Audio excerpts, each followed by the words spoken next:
అందరికీ నమస్కారం. కథల పల్లకి ఛానల్కి స్వాగతం. ఇప్పుడు మనం ప్రేమ పగ పెళ్ళి పార్ట్ 3 విందాం. అవునరా, ఆ విషయమే మర్చిపోయాను. నడు బావ దగ్గర బాగా లాగుదాం అంటూ ఇద్దరూ నవ్వుకుంటూ గదిలోకొచ్చారు. గదిలో నిఖిల్ శ్రావణిల చేత పూజ చేయిస్తున్నారు. అందరూ నవ్వుకుంటూ మాట్లాడుకుంటున్నారు. పూజ అయిన తర్వాత పెద్దలందరూ దంపతాంబూలం అందుకుని బయటకు వెళ్ళిపోయారు. కానీ పిల్లలు మాత్రం నిఖిల్ని బాగా ఏడిపించడానికి తయారుగా ఉన్నారు. ఎవరికీ చెప్పకుండా నెమ్మదిగా బయటకు వెళ్ళిపోయింది ఆనంది. నిఖిల్కి వాళ్ళ ఉద్దేశం అర్థమై, ఇంక మీరందరూ కూడా వెళ్ళండి అన్నాడు నిఖిల్ కొంచెం సీరియస్గా. ఏంటి బాబు, ఎందుకు వెళ్ళాలి? అది కూడా మిమ్మల్ని వదిలి అన్నారు నిఖిల్ ఫ్రెండ్స్. ప్లీజ్ రా అన్నాడు నిఖిల్. కుదరదంటే కుదరదు అన్నారు అందరూ. అయితే ఎంత కావాలో చెప్పండి, ఇస్తాను అన్నాడు నిఖిల్. అవునా, అయితే 10,000. 10,000ఏనా? ఇస్తా ఆగండి అని జేబులో చేపెట్టాడు నిఖిల్. ఆవు ఆత్రం శోభన పెళ్లి కొడుక, ముందే రెడీగా పెట్టుకునున్నావా? కానీ మేము అడిగింది ఒక్కొక్కరికి 10,000 అన్నాడు అర్జున్ నవ్వుతూ. ఏంటి, ఒక్కొక్కరికి 10,000? చాలా అన్యాయం రా. అంత డబ్బు ఇప్పుడు నా దగ్గర ఎలా ఉంటుంది? ఉండదని మాకు కూడా తెలుసు అంది కవిత. అమ్మయ్యా, నీకు నా బాధ అర్థమైంది కదా కవిత, కొంచెం వేళ్ళకు కూడా అర్థమయ్యేలాగా చెప్పరా అన్నాడు నిఖిల్. అవునయింది, ఆగు చెప్తాను. అంత డబ్బు ఎవరైనా దగ్గర పెట్టుకుంటారా? అందరూ మీ ఫోన్స్ తీసుకుని రెడీగా ఉండండి, బావందరికీ ఫోన్పే చేస్తాడు అంది కవిత నవ్వుతూ. కవిత అన్నాడు నిఖిల్ ఏడుపు ముఖం పెట్టి. లేకపోతే 10,000 జేబులో పెట్టుకుని మమ్మల్ని అందరినీ బయటకు పంపిద్దామని? నువ్వేమనకుండా ఉంటే కొంతసేపు సరదాగా ఏడిపించి నువ్విచ్చింది తీసుకుని వెళ్ళిపోయేవాళ్ళం. కానీ ఇప్పుడు అది కుదరదు అన్నాడు అర్జున్. ఒరేయ్, నువ్వు కూడా ఏంట్రా అర్జున్, అంత కంపెనీ నడుపుతున్న దగ్గర 10,000 అడుగుతున్నావు? నీకు పెళ్ళైతే అప్పుడు తెలుస్తుంది నా బాధ. అదే ఇదే బావా, నాకు నచ్చిన అమ్మాయి భారీగా వస్తే 1,00,000 అయినా ఇస్తా అని చుట్టూ చూశాడు. కానీ ఆనంది ఎక్కడా కనిపించలేదు. మేము అడిగినంత ఇస్తావా లేదా, అది చెప్పు ముందు అన్నాడు అర్జున్. నేనంత ఇచ్చుకోలేను, కానియండి అన్నాడు నిఖిల్ నీరసంగా. శ్రావణి చిన్నగా నవ్వుతోంది ఇదంతా చూసి. ఇంకందరూ మొదలుపెట్టారు. కొంతసేపు తర్వాత, నీ ఫస్ట్ క్రష్ ఎవరు బావా అని అడిగాడు అర్జున్. నా మీద నీకు అంత కోపం ఏంట్రా? పెళ్ళికి రాకుండా ఇప్పుడు వచ్చి నీ చెల్లెల ముందు నన్ను ఇలా ఇరికిస్తావా? పర్వాలేదు చెప్పు బావా, అప్పుడే కదా మా చెల్లికి నీ మీద ప్రయోగించడానికి ఆయుధం దొరుకుతుంది అన్నాడు అర్జున్ నవ్వుతూ. ఇలా ఫ్రెండ్స్ అందరూ చాలా రకాలుగా ఏడిపించి చివరికి 50,000 తీసుకుని వదిలారు. బయట లాన్లో ఆనంది కూర్చుని ఉండడంతో అందరూ అక్కడికి వచ్చి కూర్చున్నారు. మీ అన్నయ్యనా, మీరు అక్కడ ఉండలేదు అన్నాడు ప్రకాష్ ఆనందితో. తనకి ఇలాంటివి నచ్చవు, ఎవరినీ ఏడిపించదు. చాలా లేట్ అయింది, ఇక పడుకుందాం అంది కవిత. మరి డబ్బులు పంచుకోవద్దా అన్నాడు అర్జున్.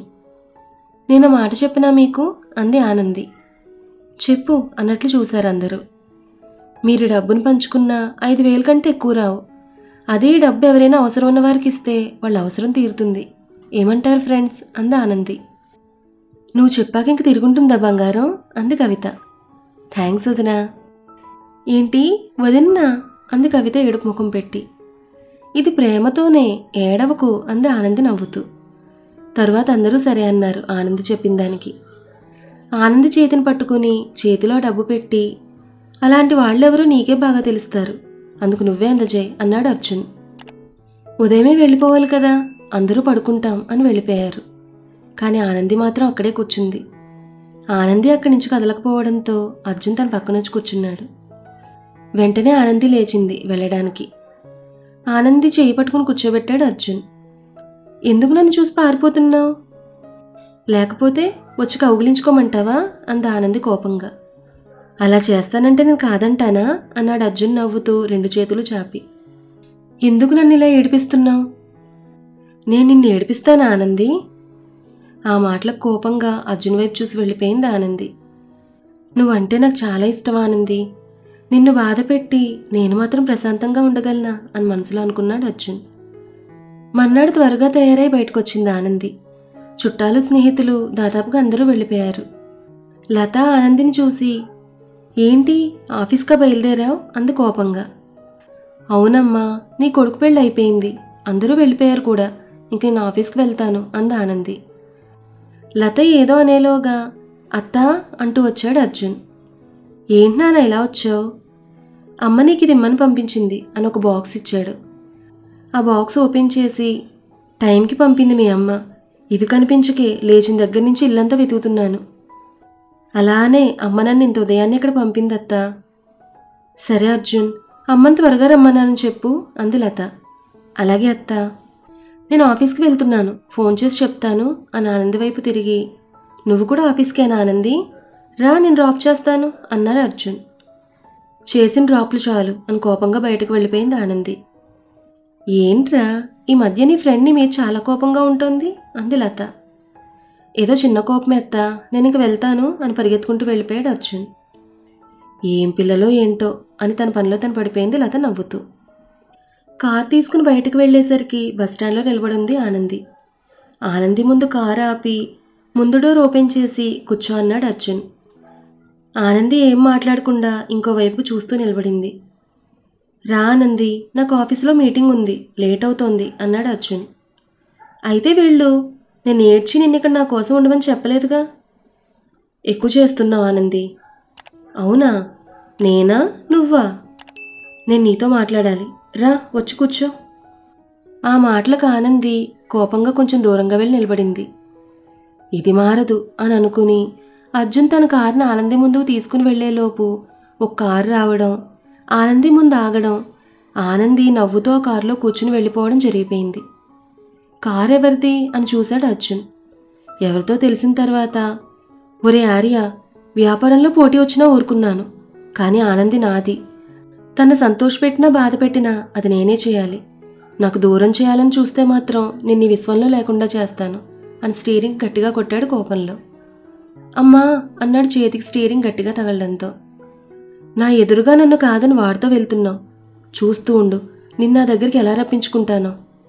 ఆనంది, నిన్ను పిచ్చిగా ప్రేమిస్తున్నాను కాబట్టి నిన్నేం చేయను, కానీ నిన్ను నా నుంచి దూరం చేస్తే ఎవరినైనా సరే వదిలిపెట్టను.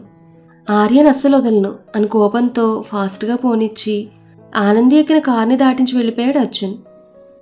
ఏంటి ఏమంటున్నాడేంటి అర్జున్ గాడు అని నవ్వుతూ అడిగాడు ఆర్య. గాడు ఏంటార్య అంత ఆనంది చిరాగ్గా ముఖం పెట్టి. ఏంటి నీ ఫ్రెండ్ అంటున్నాను చిరాగ్గా ఉందా? వాడు ఎలాంటివాడో నీకంటే బాగా ఎవరికీ తెలియదేమో కదా, అందుకే కదా వాడిచ్చిన ఆఫర్ను వదిలి నా కంపెనీని ఎంచుకున్నావు అన్నాడు ఆర్య నవ్వుతూ. అవును, అర్జున్ గురించి నాకంటే ఎక్కువ ఎవరికీ తెలియదు, చిన్నప్పటి నుంచి కలిసి పెరిగాం కాబట్టి. కారణం ఏదైనా ఎదుటి వ్యక్తి ఎలాంటి వాడైనా మర్యాదగా మాట్లాడాలి. గాడు అంటని నచ్చలేదని చిరాకు పడ్డాను, కానీ అర్జున్ని ఇంకా ఫ్రెండ్గా అనుకుంటున్నానని మాత్రం కాదు. ఇక అర్జున్తో నాకు ఏ సంబంధం లేదు అంది ఆనంది. మరెందుకు మీ ఇంటికి వస్తున్నాడు? నీ అన్న పెళ్ళికి కూడా నన్నెందుకు పిలవలేదు? కానీ అర్జున్ మాత్రం నీ ఇంటి చుట్టూ తిరుగుతూనే ఉన్నాడు. అందుకే నేను పిలవలేదు. ఆ పెళ్లి మండపాన్ని కూడా మీ గొడవకు వేదిక చేస్తారు. ఇంక అర్జున్ అంటావా? నీకు తెలుసు కదా మేము ఫ్యామిలీ ఫ్రెండ్స్ అని. మా నాన్నగారు పిలిచారు మావయ్యని, అందుకొచ్చాడు. అవును, మావయ్యని ఎందుకంటావు అర్జున్ ఫాదర్ని? చిన్నప్పటి నుంచి నాకు అలవాటు, ఇప్పుడు మానలేను. మా మధ్య ఏదో గొడవ ఉందని అందరికీ తెలుసు, కానీ అది ఫ్యామిలీ మీద చూపించలేను కదా. నిన్నొక మాట అడగనా ఆనంది? అడుగు ఆర్య. నన్ను పెళ్లి చేసుకుంటావా? ప్లీజ్ ఆర్య, మన మధ్య టాపిక్ రాకూడదని చాలాసార్లు చెప్పాను నీకు అంటూ స్టాప్ ది కార్ అని గట్టిగా అరిచింది ఆనంది. ఏంటి ఆనంది అని అంటూ కారు ఆపాడు ఆర్య. కార్ దిగి వెనక్కి పరిగెత్తుకుంటూ వెళ్ళడం చూసి తను కూడా దిగి ఆనంది వెనక్కి వెళ్ళాడు ఆర్య. అక్కడ అర్జున్ కారు చెట్టుకు గుద్దుకునుంది. అర్జున్ స్పృహ లేకుండా స్టీరింగ్ మీద పడున్నాడు. లక్కీగా డ్రైవర్ పక్క విండో తీసుండడంతో డోర్ ఓపెన్ అయింది. ఆనంది ఏడుస్తూ అర్జున్ అర్జున్ అని పిలుస్తోంది. జనాలందరూ పోగవడంతో ఆర్య ఆనందిని ఏమనలేకపోయాడు. ఎవరో వాటర్ ఇవ్వడంతో ఆ నీటిని ముఖం మీద చల్లింది ఆనంది. నెమ్మదిగా కళ్ళు తెరిచి ఆనంది అన్నాడు అర్జున్. ఆర్ యు ఓకే అంది ఆనంది వెంటనే. అవునన్నట్లు తలూపాడు అర్జున్.